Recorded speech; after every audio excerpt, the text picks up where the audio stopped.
Oh iya. Oh Hes. Iya. Simbah ngunjuk Pak Tonyo. Oh iya. Sai. Sai. Werkudara. Aku jujur. Oh. Aku jujur ana.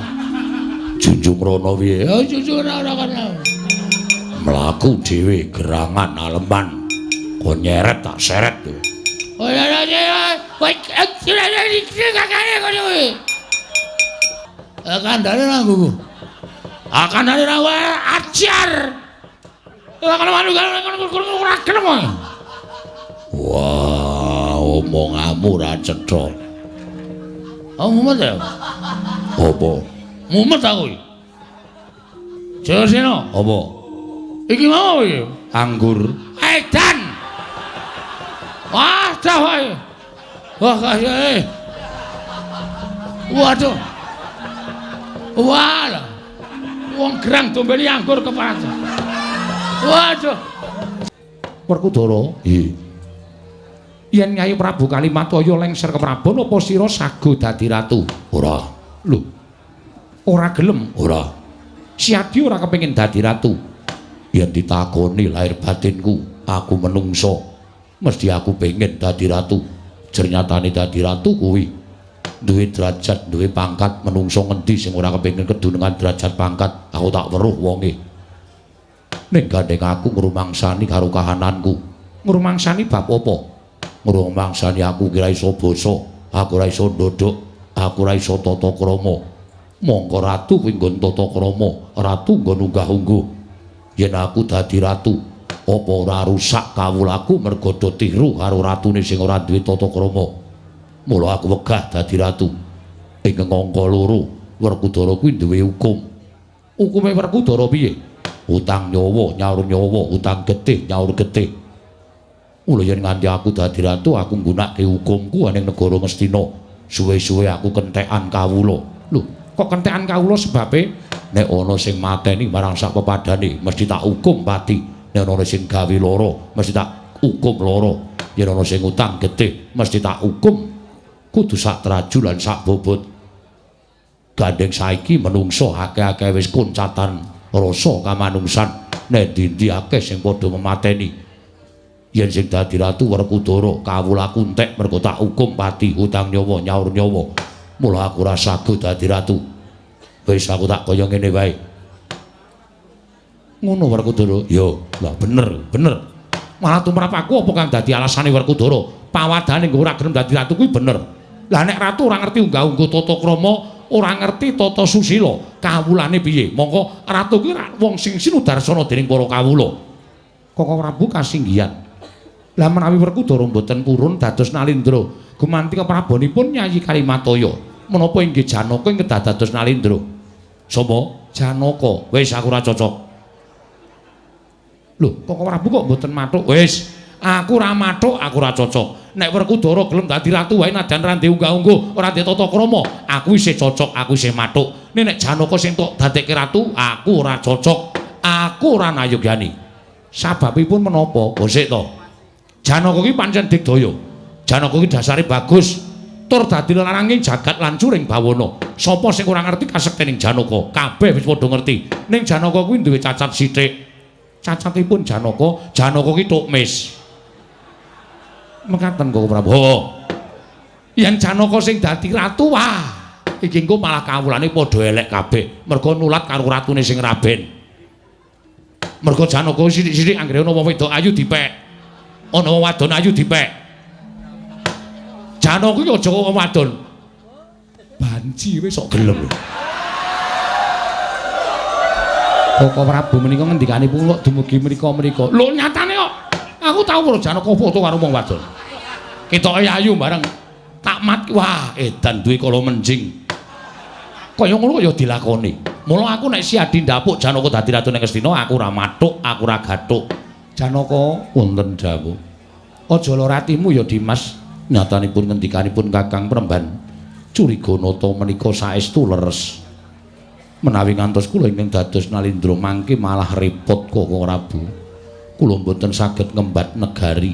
namung ngurusi dhateng garwa-garwa Madukara. Lah, wong bocah wis nglenggono kok. Mongko sing jeneng ratu ki wong kang sinampiran pakaryan nyekel kendho kencenging pernatan amis baji ning negara ning pundhaking ratu. Ratu ki wong kang sinampiran pakaryan ngayomi lan mangku sagung para kawula dasih. Nek ratune wae repot ngurusi bojone sing pirang-pirang. Terus kaya ngopo kawulane aku tak takon. Mula nek Janaka sitok dapur dadi ratu aku ora mathuk. Ih, Koko Prabu mboten dados menapa. Nanging menawi sakmangke kula menika nuding dhateng Kadang Padukupun Nakula Sedewa. Jer sakmangke Yai Nakula Sedewa sampun pikantuk triman negari Mandaraka saking sawarga Kanjeng Sinuwun Prabu Salyapati. Ya, lah saiki miturut pangandikan Yai Prabu Kresna piye? Nuwun sewu Koko Prabu. Yai kula nyuwun pangapunten. Koko Prabu kasinggihan kula aturi paring dawuh. Sareng paduka Yai Prabu paring pangandikan bilih badhe lengser keprabon. Tumunten kula nalika semanten emut dhateng sabdanipun Jawata ingkang sampun kula tampi. Bilih ingkang kiyat lenggah dampar keprabon ing Garing Astina inggih menika namung tetiyang utawi ingkang sampun nampi wujuding Wahyu Nalendra. Mongko nyatanipun ingkang nampi Wahyu Nalendra menika kala wau boten sanes kejawi namung anak kula sawarga pun Abimanyu. Gandeng Abimanyu nalika semanten sampun gugur madyaning pabaratan seda wonten ing perang ageng Bratayuda. Nanging Abimanyu nalika semanten ugi kagungan putra inggih menika wayahipun Arjuna ingkang mijil ibu saking Wirata, bapa saking Pandhawa. Cetha sanget ngendikanipun Niwang Pikula Narada bilih negaring Astina menika badhe pinardawa kamulyanipun, badhe rum tumurun kamulyanipun negaring Astina menawi ingkang dados Nalendra menika mijil inggih menika ibu saking Wirata, bapa saking Amarta utawi Pandhawa. Mongko sareng kula petang ibu ingkang saking Wirata, bapa saking Pandhawa menika mboten sanes kejawi namung kula nuwun sewu wayah paduka pun paripurna inggih parikesit. Menapa inggih parikesit sakmangke kedah dados Nalendra Yayi? Gosik. Yayi aja kesusu. Ndapuk ratu ya aja sak penake dhewe. Menapa gage sawangan? Ya bener upama ana sabdaning dewa ingkang ngendikake yen ibu saka Wirata, bapa saka Pandhawa. Kuwi pancen ora ana iku jaba mung si parikesit sabab ya kuwi anakmu si Abimanyu rabi karo Kanjenge Hyang Utari. Monggo Kanjenge Hyang Utari kuwi trah Wirata, Abimanyu trah Pandhawa. Nanging Abimanyu wis ora ana mergo Abimanyu kedunungan Wahyu Ratu.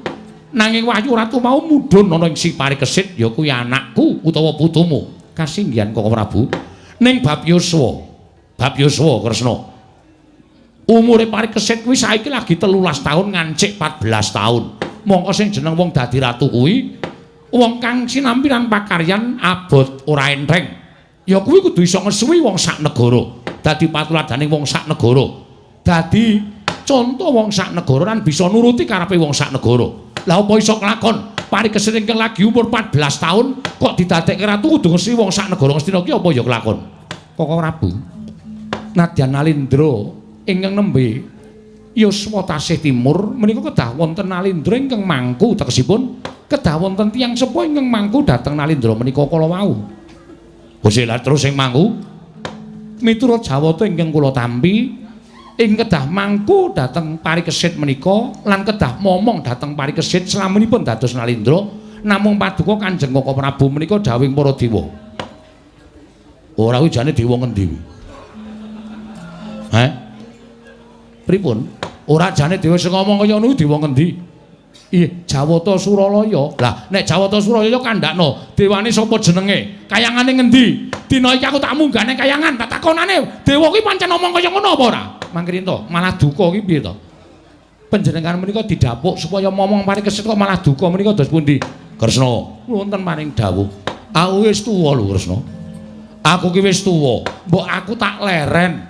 Aku tak nyawang karo putu-putuku. Lah kok aku isih tok dapuk supaya momong karo putuku parikesit iki karepmu piye? Monggo Yayi Prabu Kalimataya sawise lengser keprabon bakal mandita. Si Adi ya mesti bakal dadi pendhita. Werkudara Janaka mesti lunga saka negara Ngamarta utawa negara Ngastina. Lah kok aku isih ning negara iki, aku isih ketayangan ngurusi negara Ngastina iki karepmu piye? Kuwi jane dewa apa saka idemu? Koko Prabu menika ngendika kok. Dewa apa kowe sing gawe? Dewa kok Prabu. Lah iya dewa iki dewa ngendi kayangane? Jenenge sapa? Apa pukulan Bathara Antarada? Apa Bathara Wisnu? Apa Bathara Brahma? Apa Bathara Sambu? Omong aku tak takonane tenan. Kok Prabu, menawi ngaten kok Prabu sampun mboten dados kalian kula. Menawi ngaten kok Prabu sampun mboten percaya kalian Kang Raipun Darawati. Lho ora ngono aku percaya. Lah iya sampun. Menawi pitados Koko Prabu kedah momong dhateng Parikesit lan dinten sak mangke menawi Prabu Kalimato Ngastina sampun sarujuk Parikesit kajumenengaken Alindra inggih namung Parikesit menika nggih saged pinardawa kamulyanipun nurunaken sejarahing para Pandhawa Koko Prabu. Koko Prabu menawi mekaten kula kantun tetarosan kan para kadang Werkudara piye? Ya aku matuk, aku melu, aku manut karo ngendikane Kresna. Arjuna piye Yayi? Koko Prabu mboten ateges kula menika badhe madosaken kamulyanipun wayah kula. Menika babar pisan mboten. Namung gandeng sampun mekaten ngendikanipun Koko Prabu Ndarawati. Estrenipun kula namung ndederek kersa paduka Kanjeng Koko Prabu Ndarawati. Yayi Adipati nekula sedewa. Nggih, kula namung kantun nderek. Nggih, kula namung kantun nderek. Koko Prabu menapa ing dipun ngendikaken dening sedaya para kadang sampun matuk bilih sak mangke Parikesit ing kedah jumreng Nalindra wonten negari Ngastina. Koko Prabu curigana ta? Nggih. Para Pandhawa sampun sarujuk, para Pandhawa sampun matuk. Sakmenika kula badhe nanting kalian paduka Kanjeng Koko Prabu. Piye warna nanting apa? Kakang Penembahan sagah menapa mboten dados pamomonging Parikesit lenggah dampar Ngastina? Wah, jan. Ha, mbok ya aku tak leren to Kresna. Aku ki wis tuwa. Aku wis nglakoni pirang-pirang jaman, mbok aku tak leren, aku tak nyawang karo Parikesit. Menawi Koko Prabu mboten purun ateges Koko Prabu mentala nyures dhateng turusipun para Pandhawa. Nyures dhateng turunipun para Pandhawa. Nanging menawi Koko Prabu kersa tegesipun Koko Prabu netepi dhateng kewajiban. Dos pundi? Wah, jan kowe iki akon ning jiat kowe iki. Ya wis, ya aku gelem mangku Parikesit dadi ratu ning negara Ngastina. Ning aku njaluk aku moh nek Ngastina ana derdah. Aku moh nek Ngastina ana peperangan. Mula aku njaluk Parikesit dadi ratu, aku sing bakal momong. Ning turune Kurawa kudu rukun karo turune Pandhawa. Sing iso dirukunke, sing ora kena dirukunke kudu diilangake. Putu-putumu klumpukna, biyawarakna yen Parikesit bakal dadi Nalindra. Yen to Yayi Prabu Kalimataya eyange bakal lengser ke Prabon. Yo ngestake dawuh. Tantingen putu-putumu kabeh aja ning kemurina lan aja ning ora nyarujuki lawan lenggahe si Parikesit. Yo mengko aku ing bakal ngandani karo putu-putuku kabeh. Kejaba saka kuwi putu-putumu kabeh ki nen ngrondani negara Ngastina. Yen mengko ana turasing para Sata Kurawa tegese turuning Kurawa ingkang sajake arep gawe geger rangkulen Dimas. Aja mbok salahke, aja mbok luputke ning kandhanana sing apik-apik. Supaya manunggal marang para Pandhawa ning negara Ngastina. Yo ngestake dawuh. Ewadene mbok rangkul ora kena, berguguk ngutawatun lan tetep bakal gawe geger negara Ngastina. Wajib mbok adili anut hukuming Werkudara. Prastawa dawuh Kresna kakangku aku njaluk pamit. Tak disiki metu njaba nglumpukke putu-putuku aja nganti ana ingkang kekagul.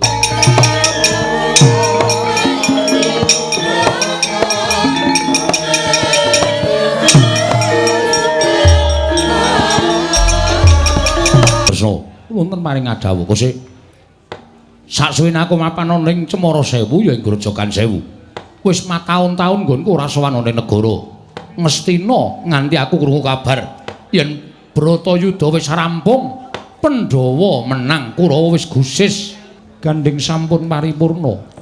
Yayi nekula sedewa, iya kula wonten timbalan Koko Prabu, kula wonten timbalan budalna Kang Padaseba pun Kakang kundur ngedaton kawula non nyuwun pamit madhal pasilan. Sing ati-ati aja kaya bocah cilik. Thank you.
Kakangku apa? Mlumpuk akeh banget. Bareng wis dilumpukke iki apa pancen putu-putu Pandhawa? Ya dasar Puranyata. Sing tak ngerteni mung Setyaki karo putuku Wisamuka. Koko Prabu kula ngaturaken sembah pangabekti kula kunjuk. Ya Setyaki tak tampa liwat pangestuku Tampanana. Kula pundi nggo jimat Dayanana ing kasantosan. Sing ngarep iki sapa? Oh, kepareng dipun tepangaken kula mrika ingkang putra piyambak. Atmajanipun Kanjeng Rama Setyaki. Lho kowe anake Setyaki. Lho kasinggan mekaten. Sapa kowe? Kula pun Jaya Sanga, inggih Raden Sanga. Wah edian. Wah, dalah kok jebul leku ninggal. Leku ninggal kahanan kadonyan pancen wis watara lama niku mapan ning Grojogan Sewu. Nganti ketitik anake Setyaki wis gedene semene. Lho kasinggan mekaten. Kula ngaturaken sembah pangabekti kula kunjuk wa. Ya tak tampa. Wa Banjar Jungut kula ngaturaken sembah pangabekti kula kunjuk. Wah, Sanga ya tak tampa. Ora liwat pangestuku Tampanana. Kula pundi nggo jimat paripin dayana ing kasantosan. Eyang nadyan kula ngaturaken sembah pangabekti kula kunjuk Eyang. Werkudara. Nggih. Sapa kae? Kae putuku Sasi Kirana. Anak Gatotkaca. Wah, dalah edan. Wah, jebles karo gerangane. Padha karo wong tuane Werkudara. Wah, ya pancen mengkono. Eyang kula ngaturaken bekti kula kunjuk. Ya, Sasi Kirana tak tampa liwat pangestune. Mbahmu ana ing Grojogan Sewu Tampanana. Kula pundi nggo jimat paripe Dayanana ing kasantosan. Eyang Banjar Jungut kula ngaturaken bekti kula kunjuk. Ya, Sasi Kirana tak tampa. Ora liwat pangestuku Tampanana. Kula pundi nggo jimat paripin dayana ing kasantosan. Eyang nadyan kula ngaturaken bekti kula kunjuk Eyang. Iki sapa iki? Kula pun Danurwindo, putranipun Kanjeng Rama Sawarga, Raden Antarja. Wah edan. Anak Antarja lho kasinggan mekaten. Wah, dalah tobat. Werkudara. Balarama kakangku piye? Nadyan anakmu entek ana ing Bratayuda, gusis tanpa tilas. Nanging adile sing kawasa, kowe duwe putu sing ora breda kaya kowe nyawang kalawang anakmu. Wah, iya. Mbah, aku ngaturke bektiku katur ya, Mbah. Sapa iki ora basa iki? Aku wis omong karo kowe. Yen to anak Antasena tan prabeda karo bapakne. Wah, iki anak Antasena jenenge Jayasena.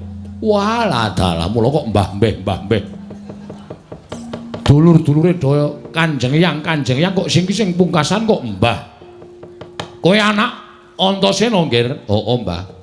Aku Jayasena, aku ngaturke bekti katur ya, Mbah. Simbah Grojogan Sewu. Ya, tak tampa pangestuku Tampanana. Tak gegem dadekake jimat. Simbah Banjar Jungut aku ngaturke bekti. Wah, caedan. Jayasena tak tampa pangestune mbahmu Tampanana. Ya, tak pundi ndadekake jimat. Bener ngendikane Kyai Prabu Ndrawati ento anak-anak Werkudara jebles karo wong tuane biyen. Ora geseh. Nadyan mung sithik kabeh padha karo katuranggane karo wong tuane. Rasaku kan gunem tanpa guna gage. Ngendika sarta Wedarna mring putu-putuku kabeh. Babagan lakon sing bakal dumadi ana ing negara Ngastina. Jayasena wonten timbalan, Wisamuka wonten dawuh. Sasi Kirana Danurwindo. Jayasena nggih wonten dawuh Hyang. Ngerti yen to wektu dina samangga iki negara Ngastina bakal ana wisudan Nalindra. Sabab eyangmu ya kuwi Hyang Kalimataya. Wis pantok kepuntoning tekad mrene bakal lengser keprabon. Ora nedya ngenyam kamukten negara ing Ngastina. Mula tumuli bakal lengser keprabon. Rembuganing para eyang-eyangmu Pandhawa ingkang piniji gemanti keprabon negara Ngastina. Tanana Kejabamung. Wayah Arjuna ya kuwi anake Sawarga Abimanyu, si Parikesit ya paripurna. Mongko saiki nedheng mapan ana ing pertapan Saptawarga. Ginulwentah dening Kanjeng Hyang Matsapati. Lajeng kepareng Paduka Prabu kados pundi? Jayasena wonten timbalan. Sasi Kirana lan Danurwindo. Anane Parikesit nedheng wae umur 14 taun bakal dijenengake nata. Nanging eyangmu ing grojogan sewu ingkang kadawan supaya mangku kelawan Parikesit. Aja nganti tumpangsa nggone ngasta bawah peperintah negara Ngastina. Mula dawuh Nyai Prabu Kresna, ya eyangmu ing Ndarawati sarta eyangmu ing Ngastina, Nyai Prabu Kalimataya. Paring dawuh kelawan kabeh para putu kinen ngrondani negara Ngastina. Yen to kowe ketemu kelawan Turasing Kurawa, aja mbok mungsuhi, aja mbok pilara, sabab Kurawa kuwi uga wong ngatuwamu. Kurawa kuwi ana sambung getih kelawan para Pandhawa. Rangkulen supaya gelem manunggal ana negara Ngastina. Ewadene dirangkul diajak supaya rukun negara Ngastina ora gelem mangsa Baranga. Purbawasisa tak pasrahke marang kowe kabeh. Pri ngestaken dawuh. Ngestaken dawuh Hyang. Ngestaken dawuh Hyang. Ngestaken dawuh. Lajeng kepareng Koko Prabu kula cemadung dawuh. Keparengipun para wayah sak mangke ngrondani negari Ngastina. Upami mangke wonten satunggiling Turasing Kurawa ing sagedipun bondo. Krana boten purun manunggal. Pasrahno marang aku. Aku yang bakal kandan-kandan. Nanging ewadene nggonku ngandani mau. Bebasan wis wegah napa warah nampik pitutur becik. Ya aku yang bakal midana marang Turasing Kurawa. Dri ngestaken dawuh. Lajeng pangkatipun para putra wayah benjang menapa ora kitang sambung obor calon lintang mangkata dina iki. Jaya sanga tak tuding dadi wedananing laku. Dri ngestaken nyup dawuh nyun pamit matal pasiran. Sing ati-ati aja kaya bocah cilik. Ya kula nyuwun pamit. Sasi Kirana sing ati-ati. Ya kula nyuwun pamit. Danur Wenda aja kaya bocah cilik nggih.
Jagat wasisane Bathara wayah tur jagat togok wonten dawuh sinuwun. Bilung wonten dawuh sinuwun. Aku wis dawuh kelawan sira abdiku sakloron supaya nyawisake ubarampe ya kuwi peni raja peni guru bakal guru dadi ing wigati bakal ndaturake marang pepundhenku ing padha lenggah ana negara Ngastina. Malah dina samengko kepasang Yogya katujuh ing uga pekabaran ingkang dak tampa Kanjeng Eyang Kalimataya lengser keprabon saka negara ing Ngastina lan wis tinuding minangka dadi ingkang bakal gumanti keprabon tanah kecoba mung putra utawa wayah Madukara ya kuwi Parikesit ya paripurna. Mula kang saka kuwi mbok menawa iki wanci ingkang perbecik wanci ingkang prayoga nggonku sambung memitren sarta aku nggone bakal ngaturake dharma bekti kaliyan pepundhenku para Pandhawa kok niku malah pun apik niku pun becik sing jeneng gesang wonten ing alam padang menika ora sah jembarke memungsuhan ora sah gedhekke nggone regejegan nek sampeyan pun duwe penggalih kepingin ngaut pepadaning para punden Pandhawa niku kula mathuk kula sarujuk Traju tresna manunggalkan negari Ngastina menika miturut kula malah saya wuwuh kekuatane, saya santosa lair lan batine. Mula napa sing pampun mangdhawuhke kula kali bilung pun samapta ing gati sawigeng diri ngaturake peni-peni raja peni guru bakal guru dadi kinarya tandha asok bulu bekti dhateng pepundhen sampeyan Pandhawa. Ya pancen mengkono. Sing wigati udu kok pepundhenku para Pandhawa. Nanging nggonku kepengin sak pejagong kalawan eyangku ya kuwi Eyang Prabu Ndarawati ya Eyang Kresna Ingkang pranyata kuwi ingkang nurunake ya kuwi Kanjeng Rama Sawarga. Nggih. Gajeke Prabu Kresna kuwi tansah angampingi marang lenggahé menyang para Pandhawa uga. Naminipun kemawon pujangganing para Pandhawa. Mula teng pundi Pandhawa lenggah, teng riku sinuwun Kresna bakal lenggah. Ngoten. Dadi nek sampeyan mengke swanten negara Ngastina, niki mesti bakal ketemu karo eyang sampeyan inggih menika sinuwun Prabu Ndarawati. Lah ya kuwi. Kuwi ingkang bakal ndak sembah. Kuwi ingkang bakal ndak aturi glondhong pangarep-arep saka negara Indrajut Trisna Gog. Nek pancen pun madhep mantep dinten niki mang tetepke sinuwun. Benjang napa le ajeng tindak teng negara Ngastina kula dherekke. Babar pisan para wadyabala kinen samapta ing gati saweging diri ambekta bulu bekti ngembane katur dhateng punden sampeyan para Pandhawa. Mliginipun eyang sampeyan Prabu Kresna diweji.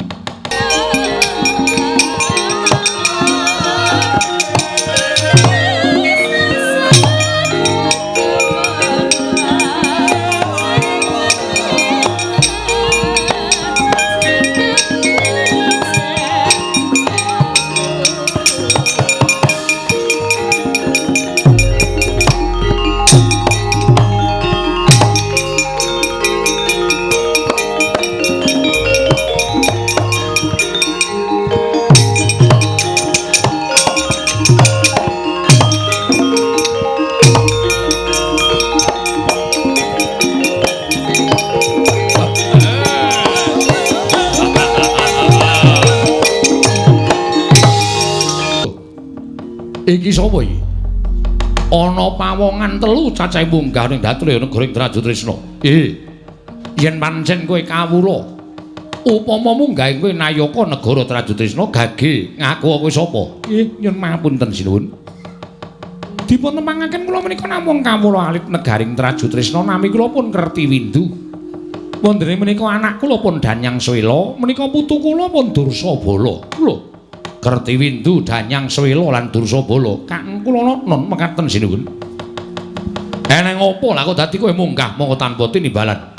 Apa kowe ora wedi marang wasesaning Prabu Sawarga?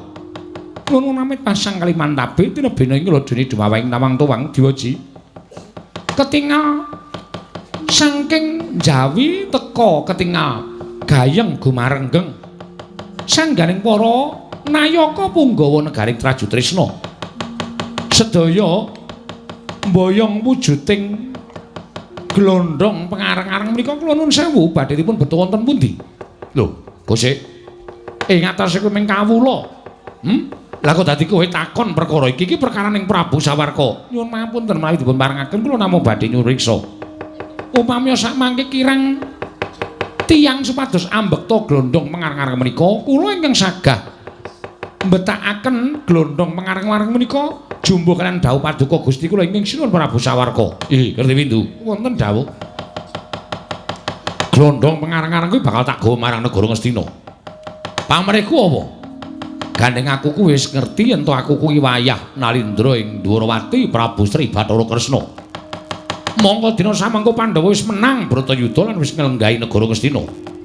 Mula niatku nyambung mitran kelawan wong-wong Ngastina. Ngiras pantes aku bakal ngaut pepadane wong atu aku ya kuwi Eyang Kresna. Mula pancen sengaja aku nggawa brana picis saka negara Indrajut Trisna. Kastur marang panjenenganing Hyang Prabu Indrawati kinarya tandha bektine putu kelawan wong tuwa. Nuwun mapunten. Menapa ingin sampun maduka tindakaken menika miturut petanganipun sinuwun Sawarga menapa sampun kepara leres? Lho. Kowe aja ngawur gawar-ngawur. Kowe meng kawula kok kowe ngandhani karo ratu iki derajatmu apa? Nyuwun mapunten mboten ateges kula menika ngandhani dhateng Nalindra namung ngemutaken. Menapa ing maduka tindakaken menika lepat. Luput dasarmu apa? Mestinipun panjenengan menika mboten ngaturaken bekti dhateng Prabu Kresna sabab menawi sinuwun Prabu Sawarga menika mangertos lelampahan ingkang sampun lumampah bilih ingkang dados tok sumberipun ingkang Rama Seda menika inggih ingkang Eyang menika. Aja ngawur-ngawur. Togok piye iki kok mangke rumiyin mang midhangetaken rumiyin. Lah kok dadi kowe iso ngatur yen to dadi tok sumbering wong atu aku tekaning pati kuwi Eyangku Prabu Kresna. Inggih, mergi. wonten perangan ageng ingkang sinebut Gojali Suta. Gojali menika wong tuwa utawi tiyang sepuh, Suta menika anak. Menika perangipun wong tuwa kaliyan anak. Wonten ingkang dados tuk sumberipun inggih menika rayinipun ingkang Rama Raden Samba wantun angewat. Inggih menika putri saking Tasik Retna utawi Tasik Madu, atmajanipun Prabu Karentaknyana. Namipun Dewi Haknyanawati inggih Dewi Mustikawati. Mongko nyatanipun Dewi Haknyanawati menika garwanipun ing Rama. Inggih Ibu. Dipun gebang dening rayinipun Raden Samba. Naminipun menika sami-sami putranipun Prabu Kresna. Nalika semanten kadenangan dening Ingkang Rama. Tumuli Ingkang Rama wadul kaliyan Prabu Kresna bab perkawis menika supadosaken ngrampungi perkawis menika. Nanging emanipun ingkang nami tiyang sepuh Mban Cindhe Mban Siladan dhateng anakipun piyambak. Raden Samba dipun Mban Cindhe. Ingkang Rama Prabu Stijabama Narakasura dipun Mban Siladan. Satemah Prabu Kresna ngewangi utawi mayungi dhateng pakertenipun atmajanipun ingkang alisir saking anggrang-angring kautaman inggih menika Raden Samba. Murka ingkang Rama tumuli Raden Samba dipun juwing-juwing kuwandanipun dipun sempal-sempal.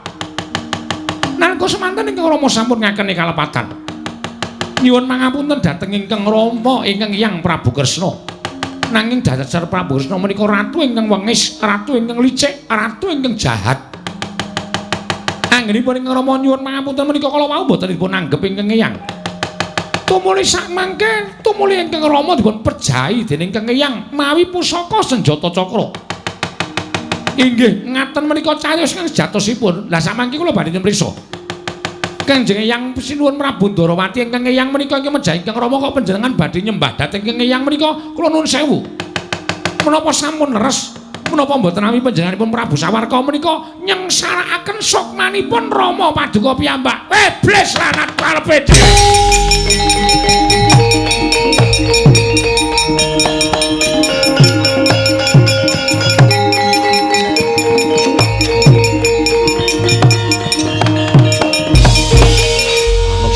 Jajalanat sukertaning bawana walah dalah kok dadi dilekke mripatku dijereng kupingku ngrungu critane Kertiwindu. Ora pantes aku ngaturake glondhong pengarang-arang marang Nata Ndarawati. Ing nyatane dadi jalaran batine wong tuaku. Ora lega rasane atiku ora ngudi tuwa, males lara wirang. Patine wong tuaku teh ketope wadya ora jangkae dhewe Ratu Ndarawati.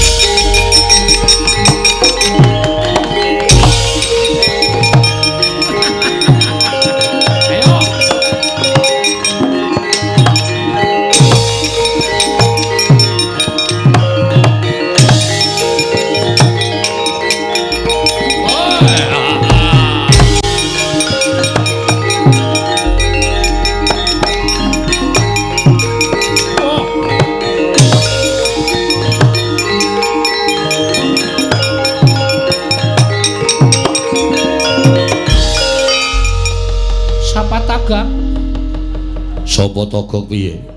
Maksude iki mau Dayoh ki mau sapa? Lah kok dadi iso malik paningali Prabu Sawarka? Nek miturut kabar sing tak tampa lho. Kertiwindu iki mau anake Sengkuni. Hah? Anake Sengkuni. Wah, mula cangkeme elek. Lah iya. Terus Danyang Swela kuwi anak Asatama. Putune Begawan Durna. Dursabala putu Dursasana. Iki mau turasing mungsuh, mula ora aneh. Nek apa-apa sing arep cedhak karo Pandhawa, apa-apa sing arep sambet memitran karo Pandhawa mesti diucik-ucik. Kok padha karo gerangane ya, Gok? Gerangane sapa? Sengkuni. Kertiwindu ki lho kok turun karo sing tuwa, senengane nglincipi kono nglincipi kene, abang dikandhake kuning-kuning kandhake ijo. Ora padha karo kasunyatan. Apa dheweke ora ngerti patine bapakne apa ya? Patine bapakne. Ayo disuwek cangkeme karo Ndara Werkudara. Ha iya. Kok ora dienggo kaca benggala? Piye, Lung? Ha wis monggo. Prabu Sawarka malik paningalih. Ya muga-muga ana piyai Pandhawa utawa mbahne dhewe sing ngelingke karo putune, Gok. Aja nganti dadi korban kaya bapakne mbiyen. Tutke yulung yo. Ya iya wong awake dhewe ya ming ngabdi kok. Lah iya.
Songo anak Setyaki wah bapakne ngamuk anake ora gelem keri oh bapakmu ae mati dening aku wah wedya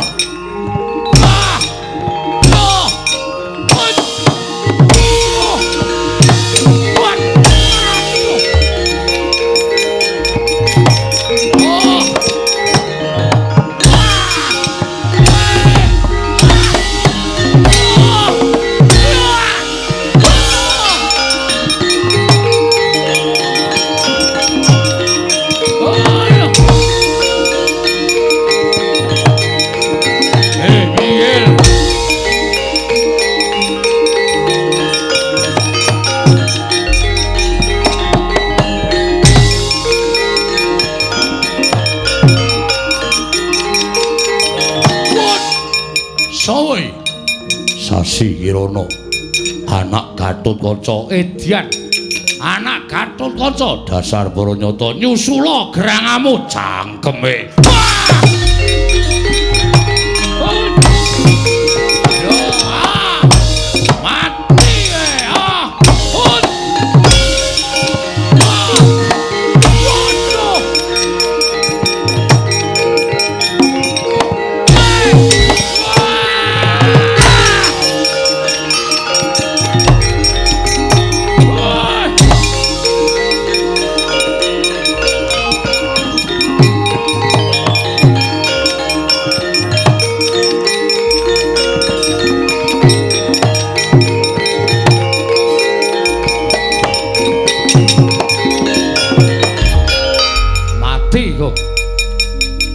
Tumenggung Pradenta. Ya.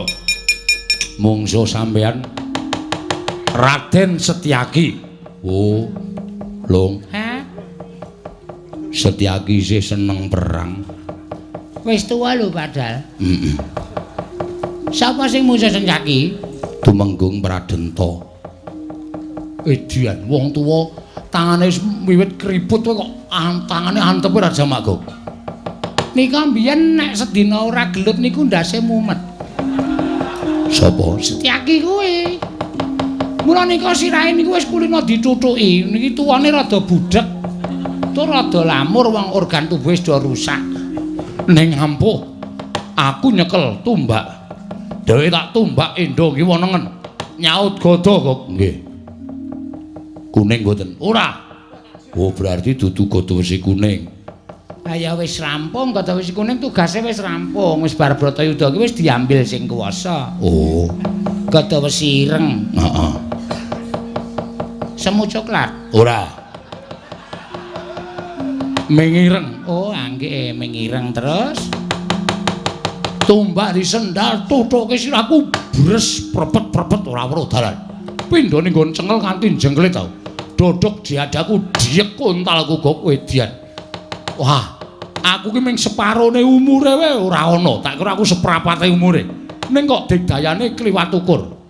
Lah mbiyen niku Senopati Ndarawati kok jaman Prabu Kresna dadi ratu teng Ndarawati. sadurunge Perang Bratayuda Sencaki niku wis ngawu-awu. niku wis kondhang. Ngendi-endi ning gegeran Sencaki njotosi wong.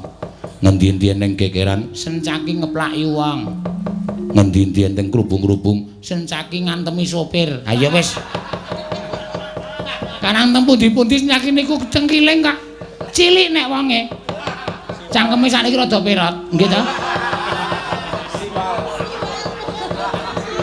Oh iya apa? Mergo tuwa kok. Ah iya. Glelenge ra jamak-jamak. Nek karo nyawane wong liya sak penake dhewe. Nggih. Edan. Sencaki mundur kok nggih mundur mawon. Tokok mati aku kok. Sampeyan mungsuh sinten? Ngakune jenenge Jayasanga. Sapa Long? Anak Sencaki. Ya tunggal dene. Banyu ora milih munggah ning milih medhun, senengane ya jotosan. Jayasanga kuwi umur 14 tahun wis melu Bratayuda. Wis mbabiti wong pirang-pirang. Sapa kok? Anak Sencaki. Tangane atos, padha mawon bapakne ya tangane atos. Edian kalah aku, kalah mawon. Ora ana sabrangan kok menang. Ya sekali-sekali kon menang ya iso kok. Oh, mboten mungkin, mboten mungkin. Ora mungkin, mustahil. Ora bakal iso kelakon. Edian. Wong Mestina kuwi ampuh-ampuh kok. Ana wong sing iso mabur. Sapa lo? Nah, pilot. Udu. Pilot dengkulmu melocot. Lah wong iso mabur kok nek sopir kapal terbang ki pilot. Nang udu pilot kuwi satriya kok. Satriya Ngastina sing iso mabur sapa? Biyen ya Gatotkaca, garing Gatotkaca wis ora ana ya mbok menawa mungkin. Heeh. Anake Gatotkaca. Sapa? Gatotkaca. Gatotkaca dengkulmu melot.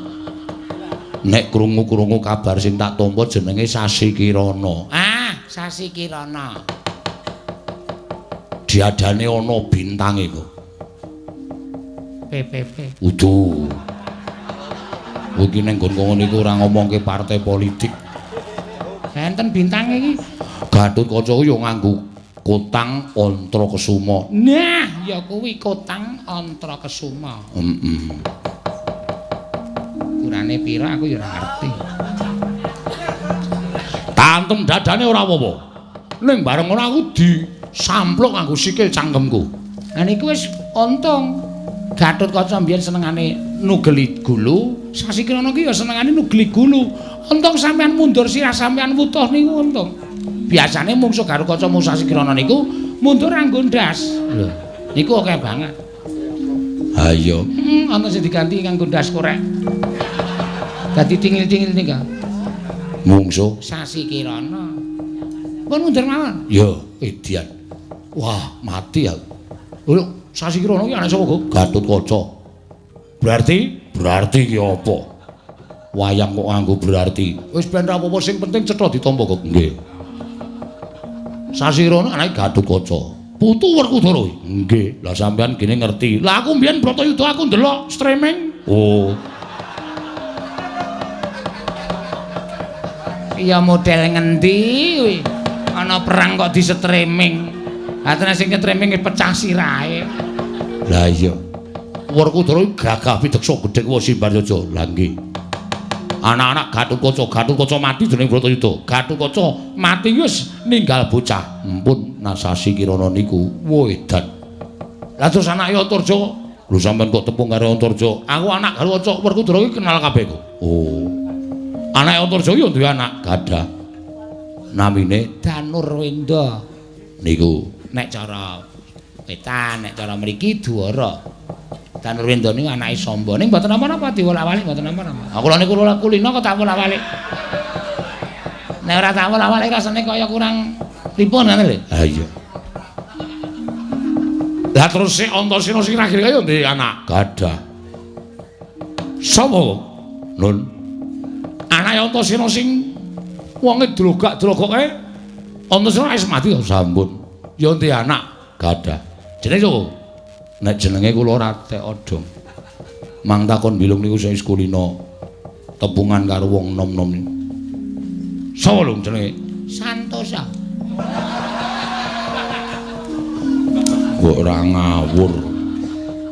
Anake sapa to? Anake Antasena. Oh, ya ora cetha kok le takon.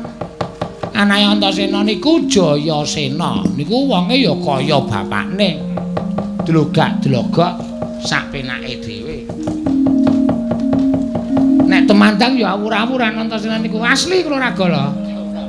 Ah, Ngandel ora. Niki lagi ngrasani lho.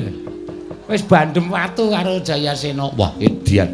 Kok kaya ngono.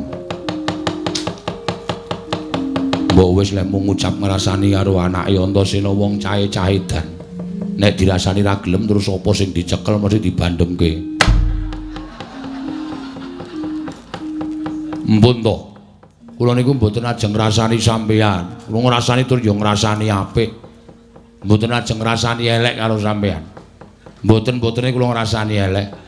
Nek ngrasani elek mang bandem mboten apa-napa. Wong niku ngrasani apik kok sampean niku blablu-blablu sak penake dhewe. Kok iso tiba cengel ya lho. Ayo anak Antasena ki sambles bumi kaya. Bandem saka kono ya isa, saka kono ya isa campuh kok. Ngumun aku. Den nyun ngapunten nek gerah penggalih. Kula mboten ajeng pripun-pripun ming nyeritake sampeyan niku putrane Ndara Antasena. Ngoten tok mboten ajeng ngrasani elek. Niku kula wis omong apa anane.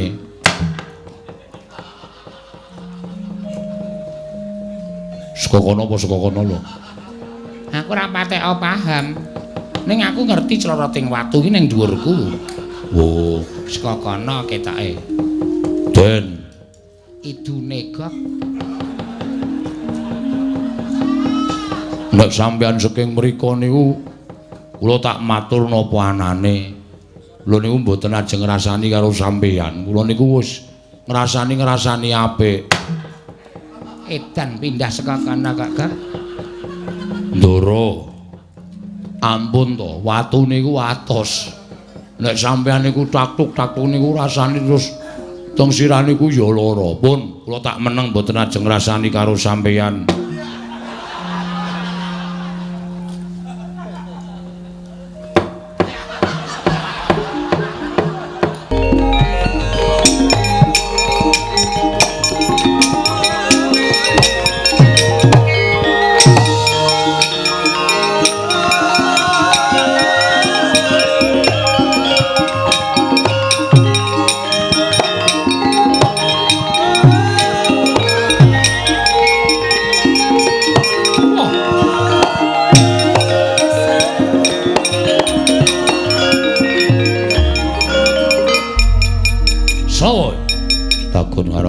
Raden Jayasanga. Raden Jayasanga. Kowe sapa? Prabu Sawarga. Kalendreng Ratu Tresna. Ayo. Endi Ratu Ndarawati? Aja mung kowe wong cilik-cilik. Nayaka Punggawa Senopati kanggoku ora ana apa-apane. Ratu Durmati kok tekan kene. Takonane pancen mateni karo wong tuaku. Utang nyawa nyaur nyawa. Ayo langkaono batange Jaya. Wah mati dening apa?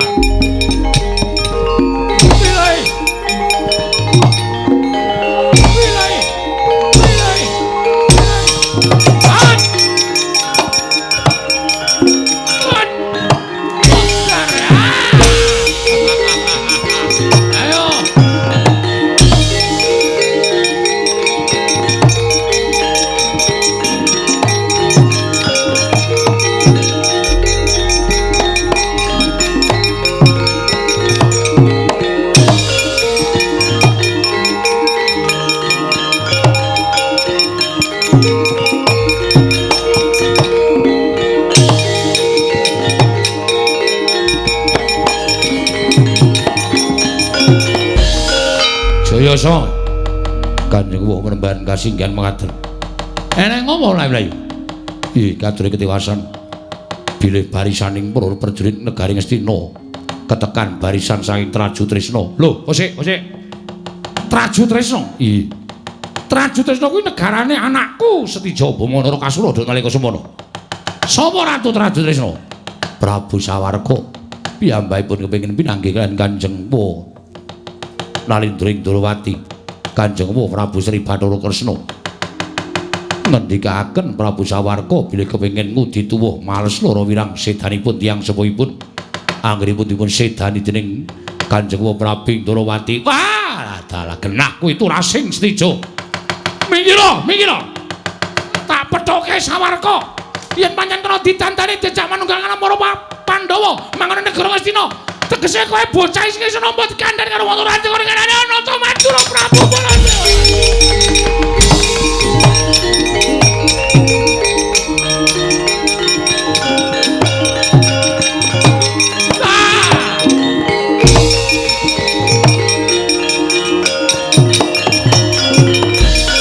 Sawarga.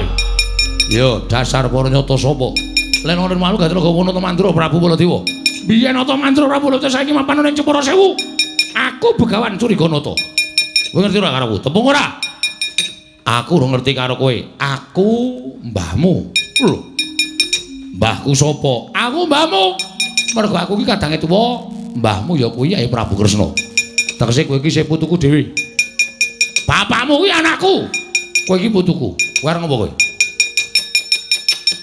Aku pengen ketemu karo Kanjeng Hyang Durwati. Nek wis ketemu, ngudi tuwuh malas lara wirang sedane wong tuaku. Kose, tak kandhani. Anane wong tuamu mati ana ing pabaratan iki mergo wong tuamu pancen mulang sarak. Yen kowe butuh ngerti critane kok tak critani dodok seling perkara sing genah. Sing cetha. Ora mung nampa kabar ngawuh gawar ngawur. Terus kowe nesu karo yangmu.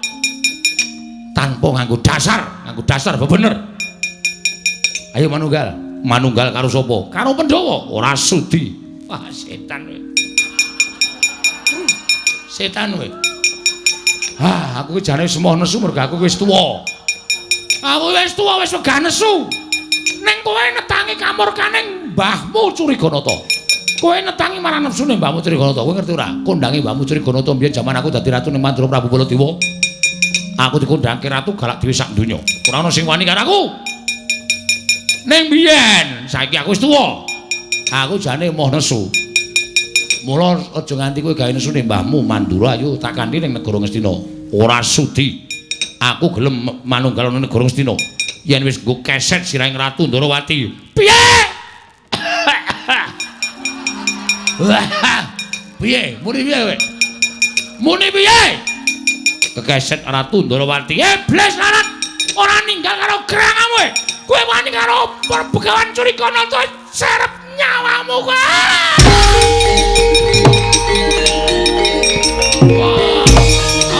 Ayo, matosan pratendamu. Wah, tekan aji jaga-jaga. Saya untuk harus sekali buri. Ora bakal mundur sejaga.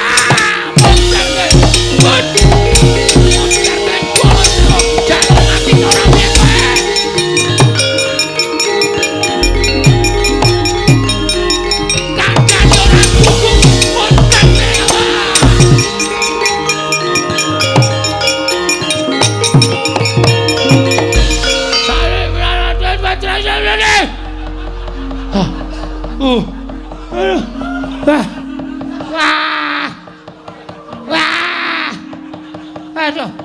tuwekan tandange isih kaya ndek nalika nom kae ngelikar megap-megap ae.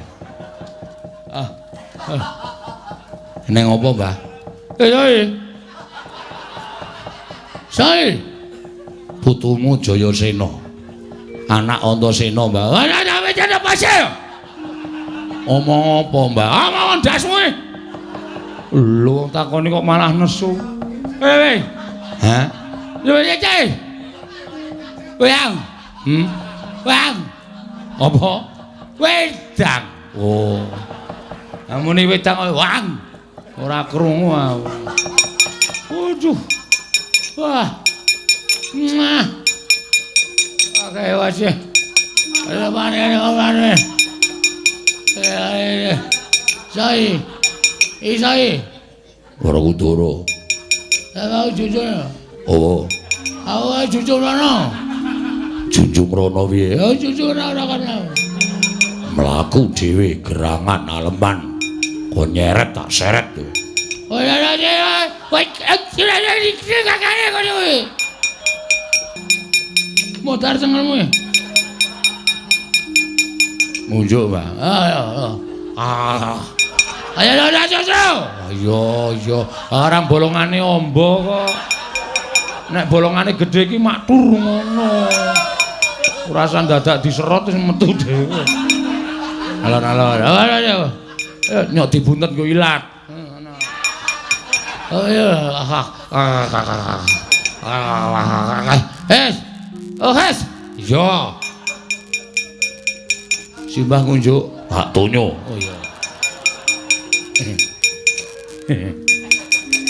Jan. Kowe kok padha karo bapakmu? Oh, Mbak. Aku ya sok nyetel videone bapak.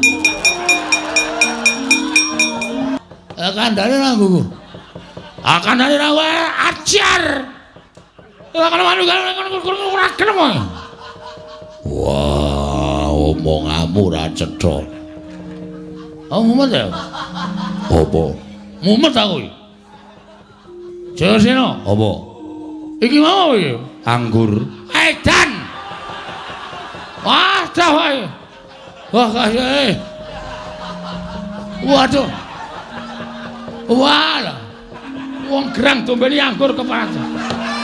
Waduh. Ben ra tekan dindi. Mbah, sawarga rangketen lho. Wah, telikunge.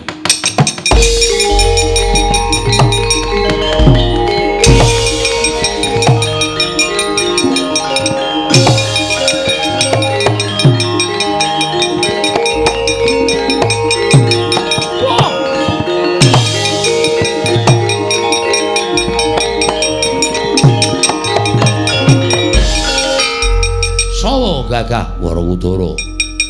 Sawarga ya anak bumba ya pancen Puranyata. aja males nuruti karo bramantyaning atimu. Ayo tak genahke lho. Kena ngopo bapakmu tekaning pati mengko iso tok pitung bener endi antaraning Kresna karo bapakmu. Kudu digrejah dhisik aja kesusu tumuli kowe ngamuk mengko ndak ora prayoga. Omong mecang kaya pendhita mulang kaya guru.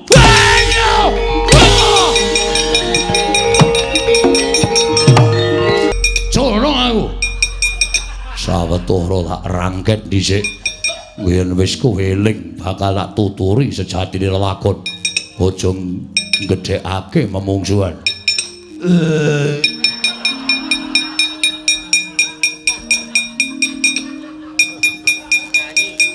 Piye, Mbak? Asu ae. Setan kowe. Wong tuwa dombene sak penake dhewe karo. Ben. Nek ora ngono ndak ora kapok. Jayasena, Piye? putu-putu kon bibit nggone tumbuk kemit. Aja ning kemarojol saka sela-selane garu. Sendika, Mbah.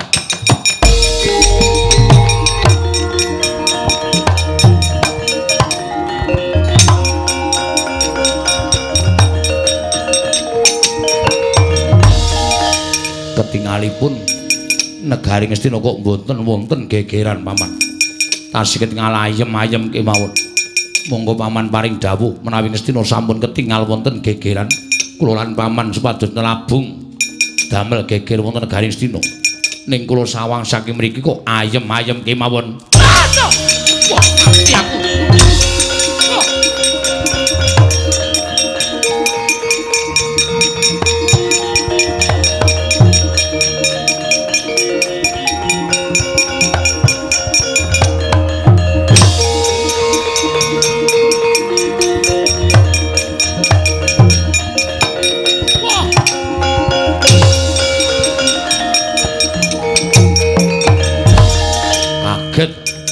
Paman Kerti Windu mati ana ing ngarepe Danyang Swela ketiban Jemparing. Sapa iki curigana to? Kowe Danyang Swela, anak Satama. Kena kandhani ora? Anak Satama kena kandhani ora? Ora bakal aku gelem manunggalkan para Pandhawa. Nek yen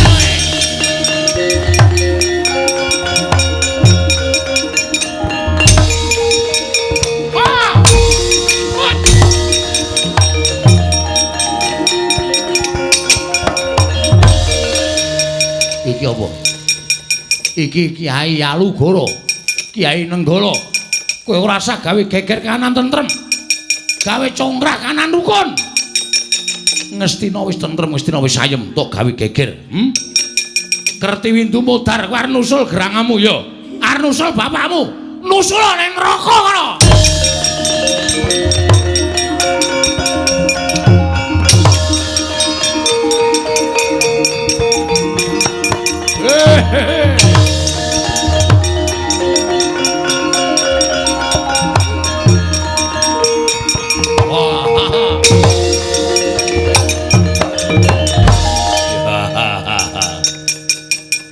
Dursabala. Eyang.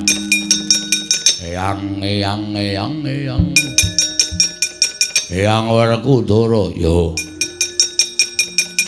Belane patine Kanjeng Eyang Banjarjungut. Rama Dursala, aku Dursabala anake lanang nyusula mbahmu karo bapakmu. Waduh.